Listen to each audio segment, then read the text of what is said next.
اليوم رجعنا لكم بالشاورما، الدجاج واللحمه والسجق، حنعمل لكم 3 سندويشات كل وحده اطيب من الثانيه، تابعوا معنا خليكم للاخر، حتلاقوا شغله كثير بتعجبكم، يلا نباشر.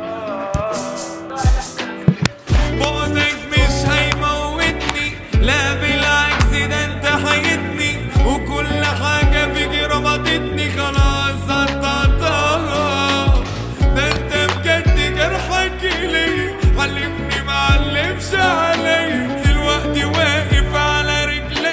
على فكره الدكتور قال لي بعد عن الشاورما ليك شوف قديش بعيده. هذا صوص التيربو قصه، هذا يا ويلي انا شوف انا بدزه، شوف كانت عم تناديني. هيك امورنا بخير، صفى سق ونلدى ونفوت فوتتنا. شو رايك؟ نغم عم بلش بهي اول. واحبها واسمها